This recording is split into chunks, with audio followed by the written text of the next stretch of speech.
Good afternoon. मियाँ साहब Islamia intermediate college के इस आभासी कक्षा में आप सभी का स्वागत है। मैं शाहिद नबी हाई स्कूल का हिंदी विषय के व्याख्यान प्रस्तुत करूंगा। पाठ्यक्रम के अनुसार पाठ्यचर्या का निर्धारण होना आवश्यक होता है, इसलिए सबसे पहले मैं प्रश्न पत्र के अनुसार जो विषय निर्धारित हैं, जो अध्याय निर्धारित हैं, उसको प्रारंभ करूंगा। इसलिए प्रश्न पत्र में जो पहला प्रश्न होता है वो होता है हिंदी गद्य साहित्य के इतिहास से, जिसमें क ख ग घ अंग 5 प्रश्न पूछे जाते हैं एक एक नंबर के, और उसका उत्तर दिया जाता है। उस अध्याय का जो विश्लेषण है उसके बारे में मैं यहाँ पर व्याख्यान प्रस्तुत कर रहा हूँ। हिंदी गद्य साहित्य का इतिहास जो पहला अध्याय हम पढ़ेंगे आज इस आभासी कक्षा के माध्यम से, आप सभी लोग इस पर ध्यान देंगे। गद्य क्या है?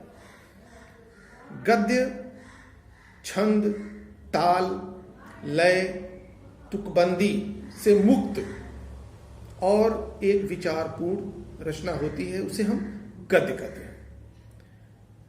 गद्य का अर्थ होता है बोलना, बतलाना या कुछ कहना। सामान्यतः दैनिक जीवन में प्रस्तुत होने वाली जो भी हमारी अभिव्यक्तियां होती हैं वो गद्य के माध्यम से ही हम प्रस्तुत करते हैं। गद्य ज्ञान विज्ञान से लेकर कथा साहित्य आदि सभी अभिव्यक्ति का एक सामान्य साधारण प्रस्तुतिकरण होता है, जिसको हम गद्य कहते हैं।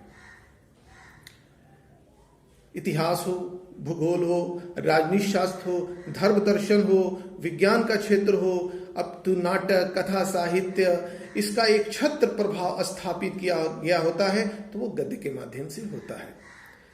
हिंदी गद्य के संबंध में ये धारणा है कि मेरठ और दिल्ली के आसपास बोले जाने वाली जो खड़ी बोली हिंदी का रूप है वही साहित्यिक हिंदी खड़ी बोली है। भाषा विज्ञान की दृष्टि से ब्रजभाषा, खड़ी बोली, कन्नौजी, हरियाणवी, बुंदेलखंडी, अवधी, बघेली और छत्तीसगढ़ी, इन 8 बोलियों को हिंदी गद्य के अंतर्गत सम्मिलित किया गया है। हिंदी गद्य का प्राचीनतम प्रयोग हमें राजस्थानी एवं ब्रजभाषा से मिलते हैं। इसके बाद गद्य और पद्य। जब गद्य का नाम आएगा तो जाहिर सी बात है, सामान्य अवधारणा कि पद्य क्या है।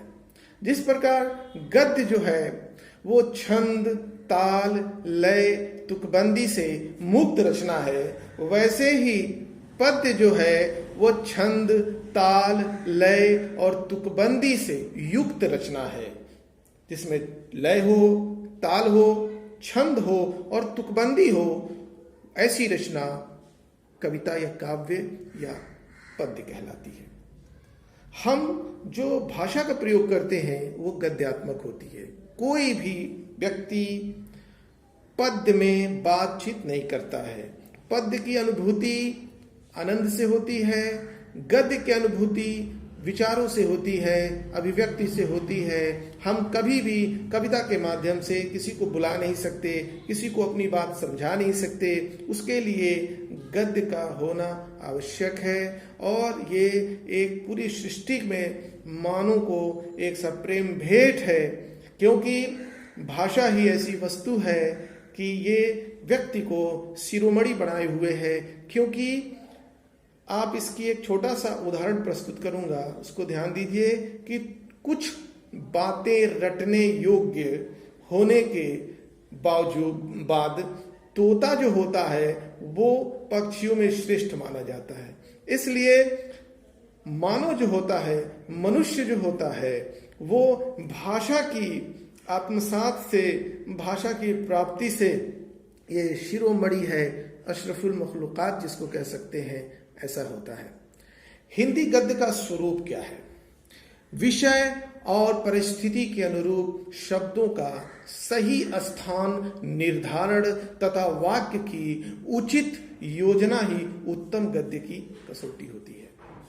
यद्यपि वर्तमान में प्रचलित